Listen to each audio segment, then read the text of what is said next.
O sea que en otras palabras, hoy concluimos, si Dios lo permite, el Evangelio de Juan. Vamos a dar lectura a la palabra de Dios en Juan capítulo 21, versículos del 20 al 25. ¿Y saben qué sigue después del versículo 25 del capítulo 21? Sigue Hechos 1. Muy bien. Bueno, vamos a dar lectura a la palabra de Dios. Dice lo siguiente. Juan capítulo 21, versículos del 20 al 25. Volviéndose Pedro, vio que les seguía el discípulo a quien amaba Jesús, el mismo que en la cena se había recostado al lado de él y le había dicho: Señor, ¿quién es el que te ha de entregar? Cuando Pedro le vio, dijo a Jesús: Señor, ¿y qué de éste? Jesús le dijo: si quiero que él quede hasta que yo venga, que a ti, sígueme tú. Este dicho se extendió entonces entre los hermanos, que aquel discípulo no moriría.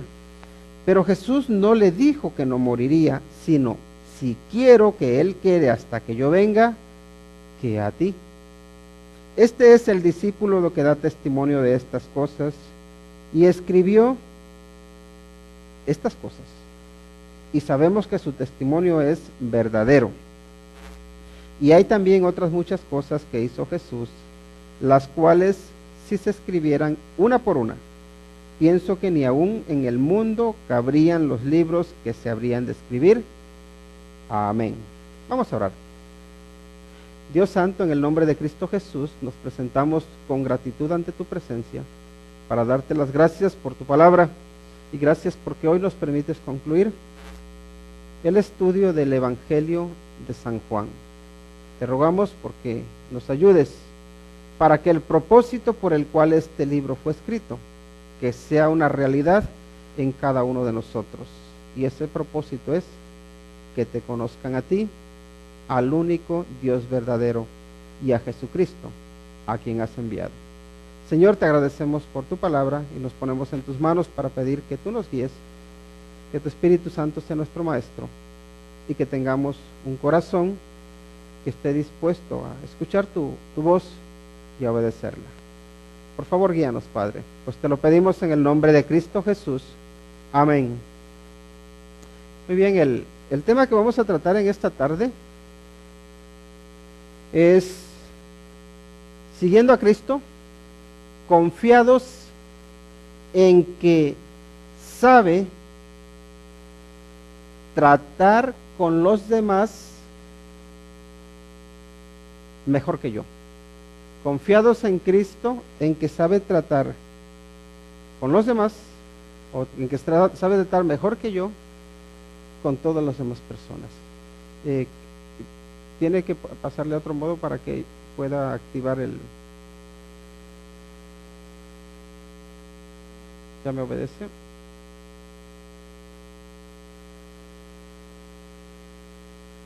Un segundito y estamos llegando ahí. Siguiendo a Cristo, confiados en que sabe tratar con los demás mejor que yo. Y yo creo que es importante a la hora de preocuparnos por las personas, incluso a la hora de ayudar a las personas, debemos tener presente que Dios sabe tratar con las personas, que sabe ayudar a las personas mejor que yo. ¿Cuántas veces nos hemos desesperado porque hemos visto que hemos intentado ayudar a una persona de una manera, de otra y de otra y de otra distinta y no sale del bache? Sigue estancado o estancada en lo mismo y ya uno casi se quiere arrancar los pelos y se desespera y dices: pero ¿cómo puede ser que no entienda? Y quiere uno cambiarlos. ¿Tiene uno malas intenciones? No, uno tiene buenas intenciones. Pero incluso en el querer ayudar, es necesario reconocer que la obra de Dios es más eficaz o es más efectiva que cada uno, que lo que nosotros podamos hacer. Y muchas veces nosotros no estamos conformes con eso. ¿Por qué? Porque nos gusta sentir que somos útiles, ¿verdad?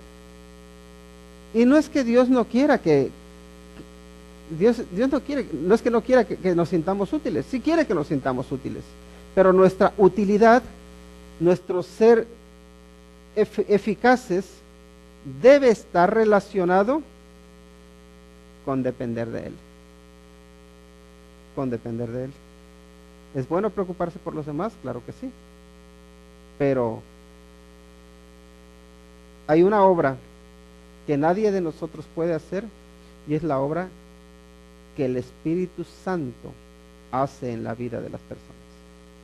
A veces vemos que incluso hay iglesias, y no se trata de criticar a nadie, que fingen la obra del Espíritu Santo por aparentar que se está haciendo algo que en realidad no es más que pura, podemos decir, ficción o pura pantalla, si queremos llamarlo de esa manera.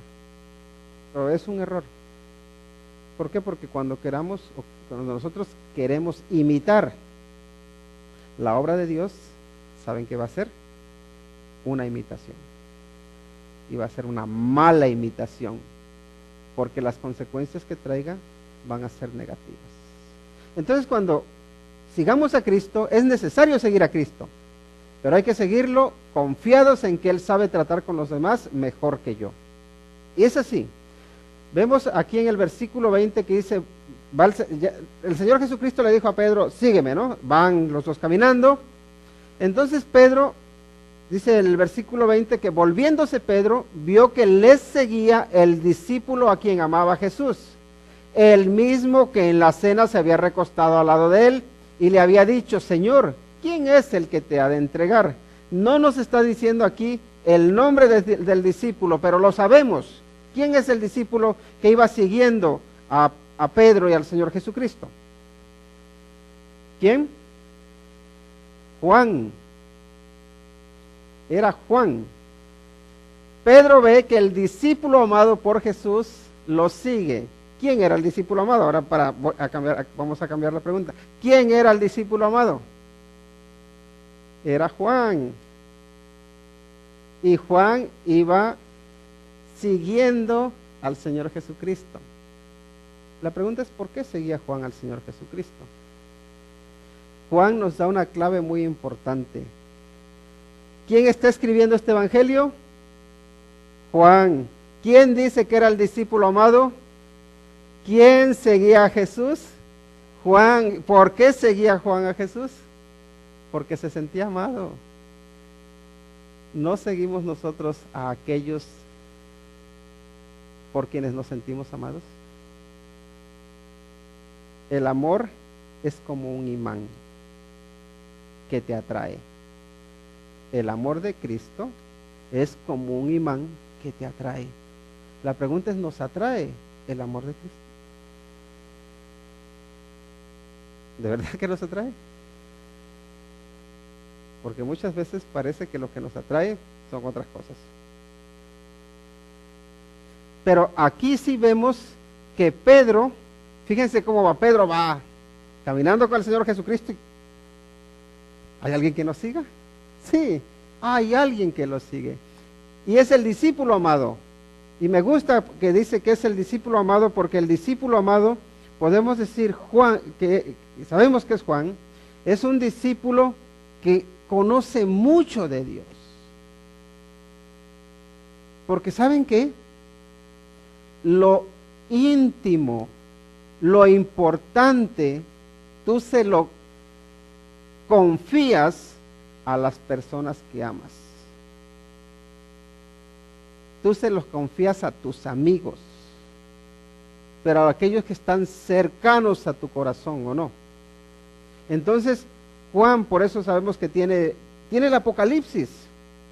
¿A quién le dio ese conocimiento? Dios. A Juan, a un discípulo al que amaba. Y me gusta que es él el que dice que era el discípulo amado, porque aquí digo, Juan es un poco como las personas que no necesitan tener una abuela para que les echen flores, ¿no? Él se echa flores. Dice, ¿quién es el discípulo amado? Yo soy, yo. No, ninguno de los otros discípulos está diciendo, es que Juan es el que más ama al Señor Jesús. No, él dice, no, yo soy el amado. Y me gusta eso. ¿Por qué?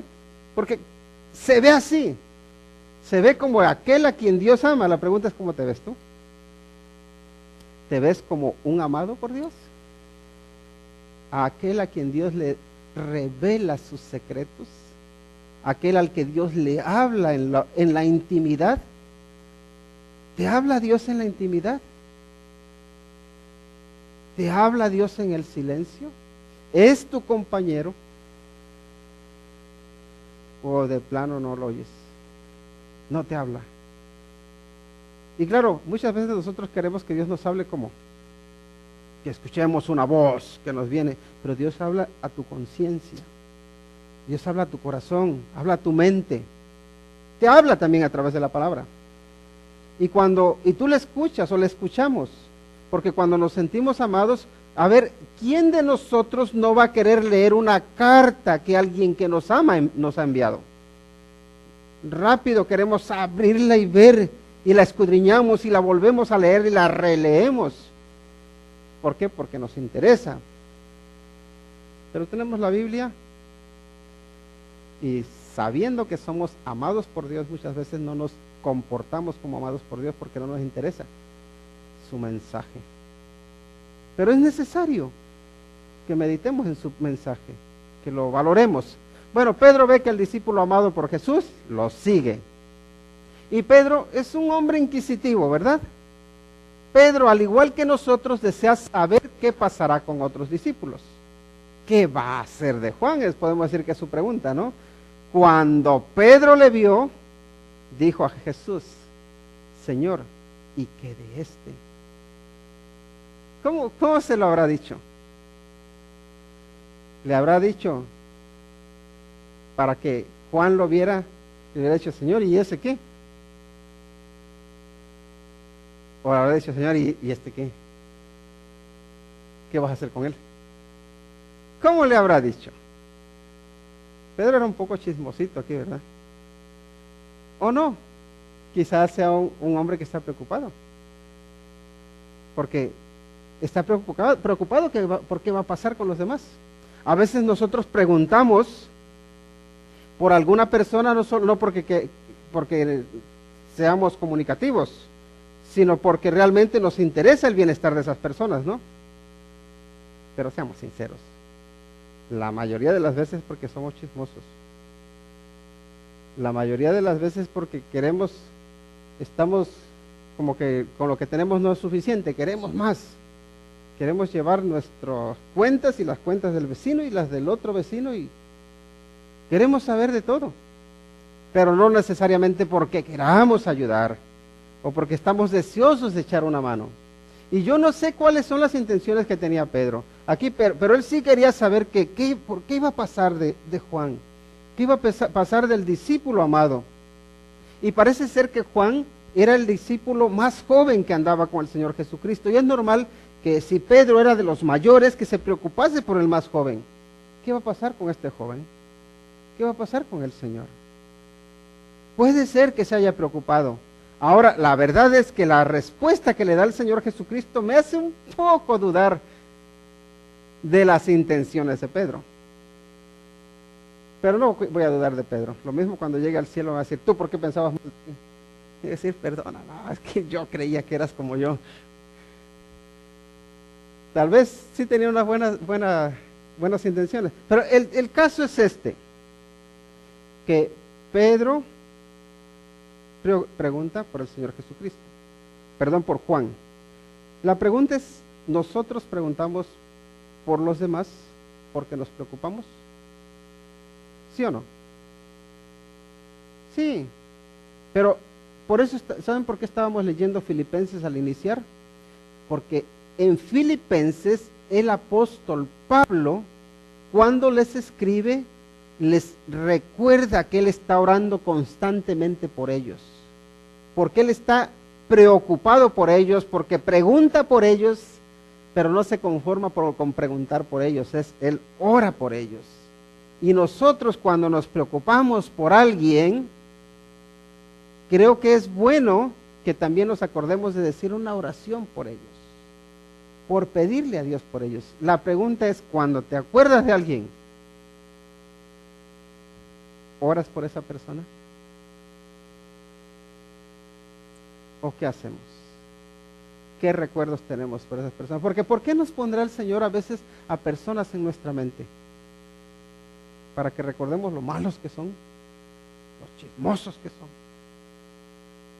O los pondrá en nuestra mente para que oremos por ellos, porque quizá tienen una necesidad, porque quizá en ese momento necesitan que tú intercedas por ellos.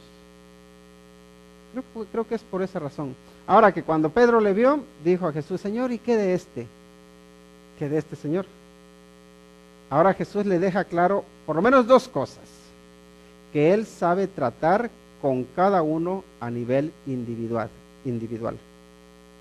Miren cómo dice, Jesús le dijo: si quiero que Él quede hasta que yo venga, que a ti, sígueme tú.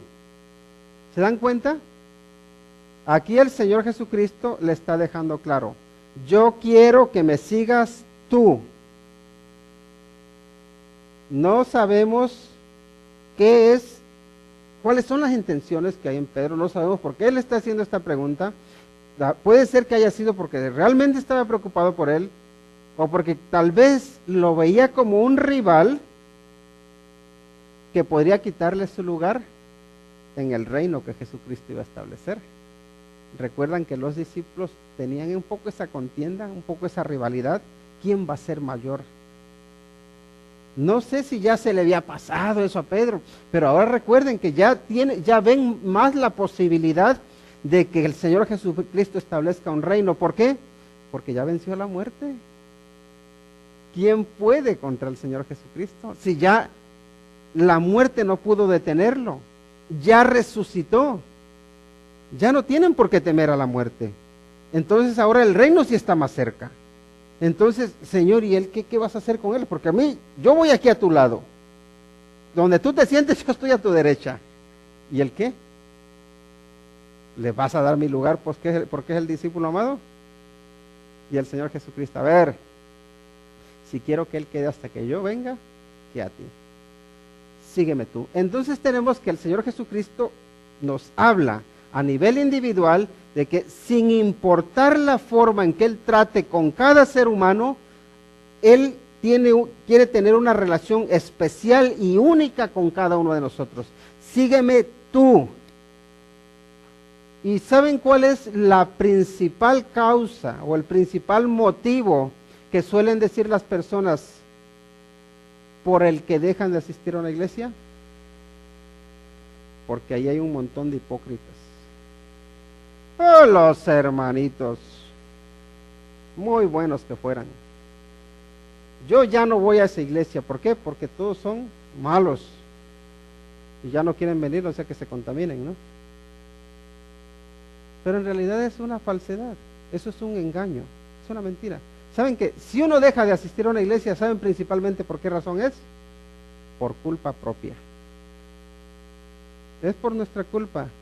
Pero claro, echarse la culpa a uno mismo. ¿Te imaginas que le dijeras a alguien: mira, ¿sabes qué? Oye, ¿por qué tú ya no vas a la iglesia? Yo pensé que tú eras una persona que confiabas mucho en el Señor, que creías que necesitabas del Señor.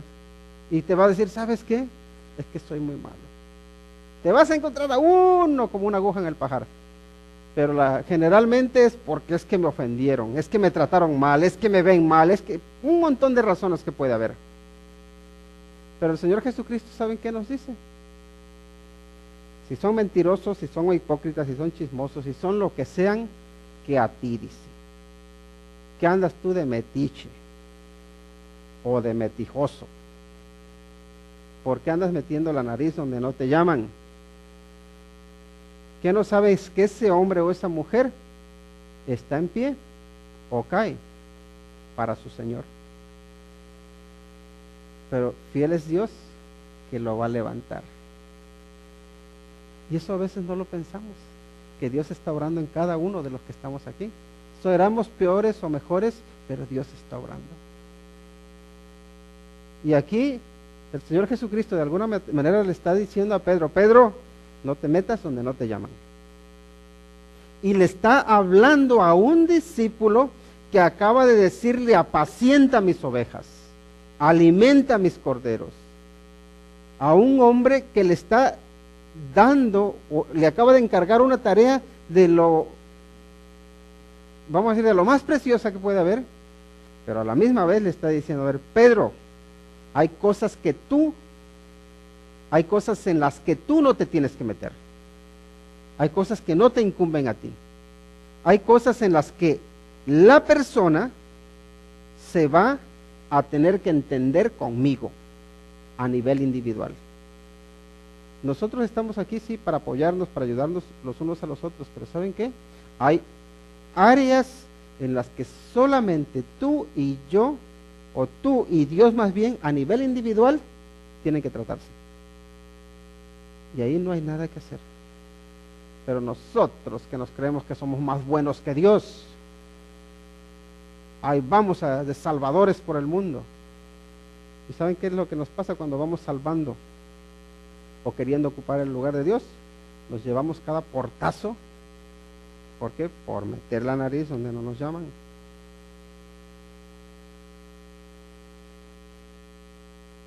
¿Por qué? Porque nos creemos a veces más buenos que Dios, más perdonadores que Dios, más amorosos que Dios.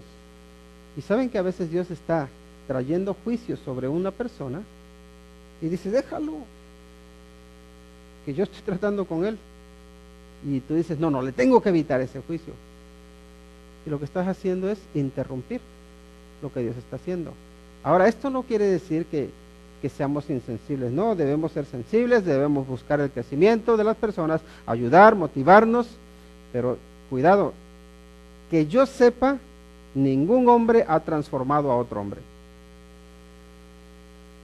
A los hombres solamente los transforma Dios.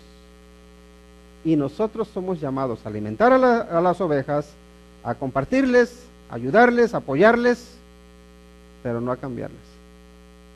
Y a veces eso cuesta, porque ¿qué pasa cuando es tu hermano? Cuando es tu hermana, cuando es tu hijo, cuando es tu hija, cuando es tu padre, cuando es tu madre, que te duele, duele verlos como están, y tú quieres cambiarles y quieres sacudirles, y el Señor te dice, déjamelo a mí, tú solamente háblale, pero no quieras ser tú quien lo cambie o quien la cambie, porque tú no vas a poder. Confía, y ahí está esa obra de confianza que también debemos tener en nuestra vida. Por eso me gusta que el apóstol Pablo ora por ellos constantemente, pero también tiene la convicción de que es Dios el que está tocando los corazones. Entonces Jesús deja claro, y más que claro, que Él sabe tratar con cada uno a nivel individual, que Dios sabe tratar con las personas mejor que tú. Eso hay que tenerlo en cuenta. Yo a veces, y la verdad que todos creo que en algún momento nos hemos metido donde no nos toca. A veces yo he querido cambiar a alguien. ¿Y qué estoy haciendo? Equivocándome, estoy fallando. También vemos que al Señor Jesucristo muchas veces se le malinterpreta, ¿no? Las palabras de Jesús son malinterpretadas, dice. Este dicho se extendió entonces entre los hermanos. ¿Qué habrá dicho Pedro, digo yo? ¿Por qué? Porque ¿quién le dijo esto? Se lo dijo a Pedro. Entonces Pedro se lo tuvo que haber dicho a otras personas. ¿Saben qué? El Señor Jesús dijo que Él no se va a morir. Y ya eso se regó por todo el sitio, que Juan no va a morir.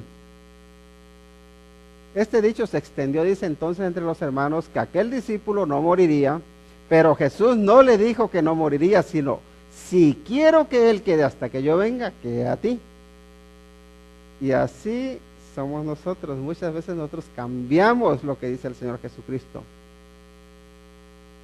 Es que la Santa Biblia dice esto, y te sacas un proverbio chino. Te lo aprendiste en el restaurante chino y dices que es bíblico y no tiene nada que ver. Pero sí, están las Sagradas Escrituras. ¿Cuáles? Enséñame dónde. Y hay un montón. A veces he escuchado así a personas, eso es el evangelio puro, dicen, hasta así te llenan la boca de razonamiento. Pero es mentira. Y aquí tenemos Aquí tenemos un ejemplo. Y si ven lo que está haciendo aquí Juan, ya han pasado más o menos unos 60 años desde que el Señor Jesucristo fue a la cruz y resucitó, a la tumba. Entonces, ya Juan, ahora sí, ya es mayor. En esa época estaba joven, estaba fuerte y tal vez, yo no sé si hasta incluso él llegó a creérselo, no sé qué tan lejos o qué tan cerca estaba de que el Señor Jesucristo, de cuando del Señor Jesucristo y de Pedro. Quizá él sí escuchó claro el mensaje y por eso a él le parece pertinente a última hora, ya es podemos decir el epílogo, ya es el final del libro, y ya decía, bueno, por cierto, por ahí andan diciendo muchos que yo no voy a morir, pero ya estoy llegando al final de mis días. El Señor Jesucristo no dijo que yo no iba a morir. Lo que Él dijo es esto: si yo quiero que Él se quede aquí, hasta que yo venga aquí a ti, sígueme tú. Lo que estaba diciendo es: no seas metido, no seas metiche. Tú sígueme, que yo sé lo que voy a hacer con Juan, como yo sé lo que voy a hacer con cada ser humano. Él sabe lo que va a hacer con nosotros. Pero claro, parece que la segunda parte no se entendió muy bien, o si se entendió no le hicieron mucha propaganda. Pero ¿sabe qué? A nosotros nos gusta el sensacionalismo, ¿o no?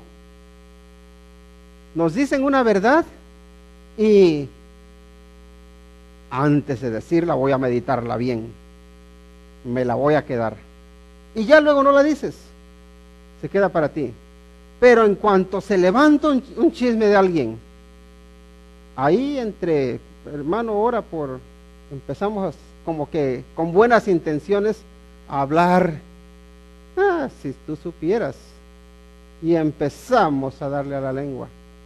Y el sensacionalismo, las falsedades, aquello que está inflado y que sabemos que es mentira, lo acomodamos un poquito para que parezca veraz, y vuela. Pero lo que realmente ayuda,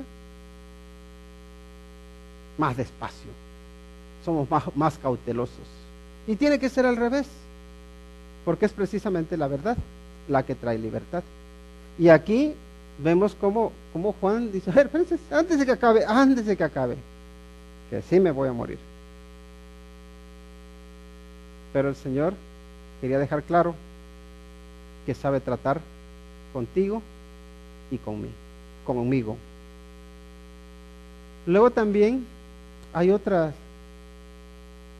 frase que podemos sacar que es muy importante. Sabemos que el testimonio del discípulo que escribió estas cosas es verdadero. ¿Quién es el que escribió estas cosas?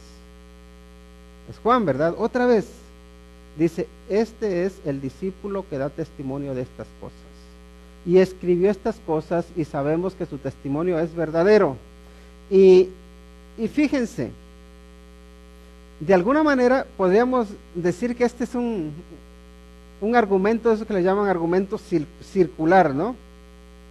Y lo que yo digo es bueno. ¿Y por qué es bueno? Pues porque lo digo yo. Y si lo digo yo, tiene que ser bueno. ¿Y en qué te basas? En que lo estoy diciendo yo. Pero dame otra razón. ¿Quieres más razón que te lo diga yo? ¿O es que dudas de mí?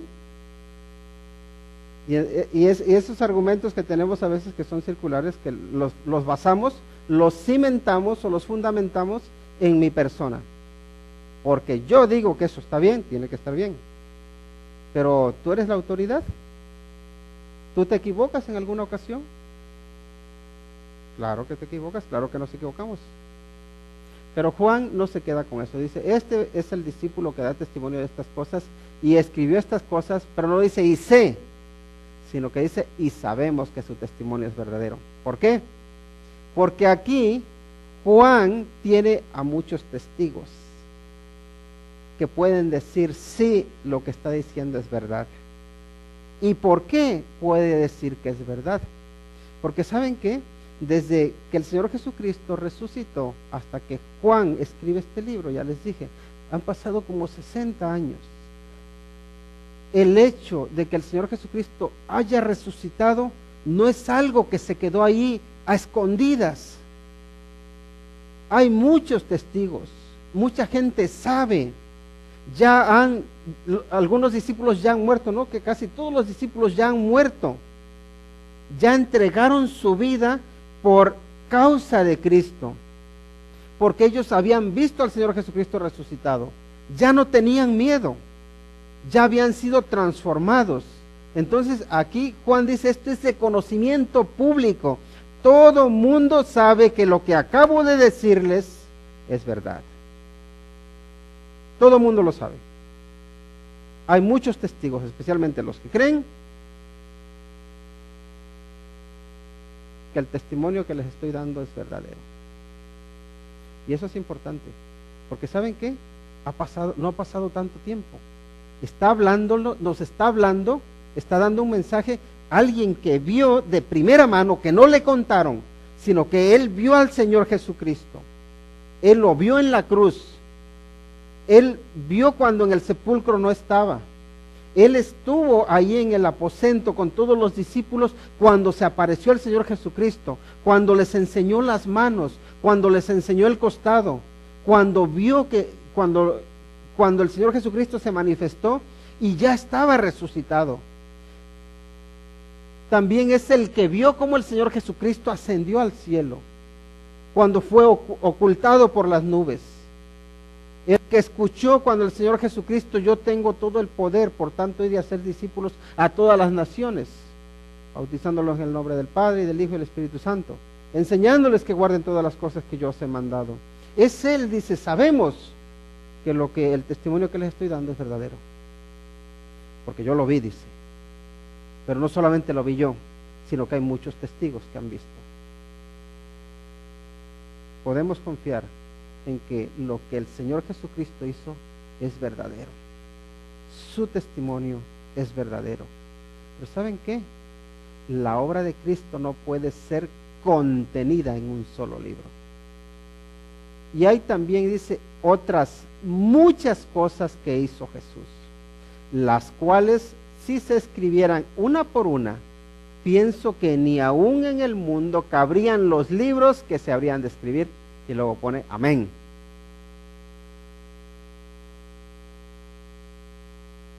¿Cuántas cosas hizo el Señor Jesucristo? Son muchas. El Señor Jesucristo, cuando estuvo en la tierra, hizo muchos milagros. Juan, curiosamente, solo elige 7 milagros mientras que Él está vivo, antes de morir, y elige 1 después de morir. 8 milagros narra el Evangelio de Juan. Sabemos que los otros evangelios narran algunos otros milagros, pero Juan solo escribe 8. Y en cada milagro, Él tiene un propósito. Nos quiere demostrar que el Señor Jesucristo era hombre, 100% hombre, y el Señor Jesucristo era 100% Dios. Como hombre, ¿cuántas cosas hizo el Señor Jesucristo? Muchísimas, muchos milagros, muchas obras. ¿Y como Dios? Porque podríamos decir, ¿no les parece que está exagerando un poquito? Si ahora vemos que hay tantos libros escritos, ¿por qué no van a ver todos los libros o todo lo que hizo el Señor Jesucristo? ¿Por qué no se podría escribir en los libros y que no cabrían en el mundo? Si vemos desde la perspectiva de la limitación o los límites del tiempo, y podríamos decir que es una exageración. Pero si pensamos en que el Señor Jesucristo es eterno, entonces si no hay libros en este mundo para poder escribir todo lo que Cristo ha hecho. ¿Por qué? Porque Él es eterno, porque los cielos no pueden contenerle, el universo no puede contenerle, porque lo sobrepasa, está más allá. El Señor Jesucristo tiene unos atributos, unas características. Tiene la característica de que es inmanente y que es trascendente. Cristo está involucrado con su creación, con este mundo. Está aquí dentro con nosotros, habita entre nosotros, pero Él trasciende. va más allá de lo que nosotros podemos siquiera entender o comprender, de lo que podemos siquiera imaginar. Él lo llena todo, pero también lo sobrepasa todo. No está limitado al tiempo, al espacio, a la materia. No tiene límites. Juan nos presenta a un Dios con los brazos abiertos, clavado en una cruz, por amor a ti. Y Juan, cuando quiere explicarnos cuánto nos ama el Señor, dice: ¿cómo lo hago? No me alcanzan las palabras. ¿Por qué? Porque el amor de Dios no se puede contener en un libro. Y dice: porque de tal manera amó Dios al mundo. Una expresión de decir, a ver, ¿cómo lo pongo? Así, 10 metros, 10 kilómetros. Lo medimos con el universo, años luz, lo sobrepasa, lo desborda todo. Pero Juan también nos manifiesta que el conocimiento de Cristo no se puede detener, no se puede contener con nada, no cabe en un libro. ¿Cómo presenta Juan al Señor Jesucristo? Como el Logos. Cuando dice en arjé, en hologos, dice en el principio era el verbo. Y cuando hablamos del verbo, del Logos, estamos hablando del máximo conocimiento de Dios que el hombre puede tener. El máximo conocimiento de Dios que el hombre puede llegar a ver, a tener, es a Cristo Jesús. Por eso Juan nos muestra que el Señor Jesucristo es divino, que es muy grande, no lo podemos detener, no lo podemos contener. Así que lo que Juan hace es como, más o menos como cuando estamos ahí en la playa y queremos juntar toda la arena que podamos y empezamos a agarrar y agarrar, pero vemos que la arena está para allá, para el dentro y para donde quiera. Entonces, bueno, dices, ¿qué es lo que yo necesito? Pues quiero hacerme un castillo. Voy a traer nada más la arena que me sea necesaria, la que necesito para hacer este castillo, y la demás pues ahí la dejo, porque no la puedo traer toda, ¿no? Entonces tú agarras toda la arena, haces tu castillo y dices, ya hice el castillo. Yo quería demostrar de alguna manera mi habilidad, pero no mi habilidad, yo quería hacer una obra de arte y enseñarle al mundo, transmitirle al mundo un mensaje. Así que ahora Juan lo que hace es decir, lo que el Señor Jesucristo ha hecho es inmenso, es grandísimo. Lo que hizo no se puede contener en un solo libro. Su conocimiento me desborda, su amor va más allá de lo que yo puedo entender. ¿Qué voy a hacer? Voy a agarrar todos estos datos, los voy a poner en este libro y voy a decirles, ¿saben qué? Hay muchas cosas más que el Señor Jesucristo hizo, pero estas que están aquí escritas se han escogido para que ustedes puedan ser salvos. Lo que se ha escrito aquí es suficiente para nuestra salvación. Eso es lo que hace Juan en su evangelio. Compilar, resumir un mensaje que proviene de la eternidad para que nosotros, seres mortales limitados por el tiempo, por nuestra capacidad limitada, que es corta, que podamos entender cuánto nos ama el Señor, para que podamos entender que hay vida eterna y que esa vida eterna se encuentra en Cristo Jesús, para que podamos entender que hay un propósito eterno y que ese propósito eterno solamente es posible por medio del crucificado, solo por medio de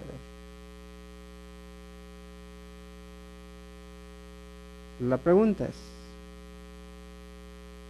con lo que hemos estado viendo, con lo que hemos estado aprendiendo de Juan, ¿podrías tú decir, tengo vida eterna? Tengo vida eterna. porque conozco al dador de la vida. Tengo el amor eterno porque conozco al Dios que por amor se humanó. Tengo el conocimiento suficiente de Dios para poder llegar a estar ante su presencia. Es el Logos, el Cristo, que no solamente se le conoce a nivel intelectual, sino a nivel personal, el que viene a mi vida, el que viene a tu vida, aquel que has recibido como tu Señor y como tu Salvador. Si lo puedes decir, el Evangelio de Juan ha cumplido su propósito. Si no lo puedes decir, en tu vida no se ha cumplido, pero el Señor quiere que se cumpla. Así que cada uno evaluémonos, pensemos, ¿se ha cumplido el propósito de Dios en mí o no? Si es así, gloria al Señor. Y si no, ¿qué hay que hacer para que se cumpla? Vamos a orar. Dios Santo, te damos las gracias por el privilegio que tenemos de poder meditar en tu palabra. Señor, te pedimos porque nos ayudes no solo a comprenderla, sino a vivirla. Te agradecemos por el Evangelio de Juan, porque en él entendemos que tú has manifestado el deseo de que nadie perezca, sino que todos procedan al arrepentimiento y reciban vida eterna. Señor, tú sabes lo que hay en el corazón de cada uno de los que estamos aquí, y si alguien no tiene esa vida eterna, te pedimos, oh Padre, porque tú toques lo más profundo de su ser y que se pueda entregar a ti. Y Señor, para aquellos que en algún momento te han conocido, te rogamos, oh Padre, porque tú les guíes, porque tú, Señor, les ayudes, nos ayudes a andar bajo tu voluntad.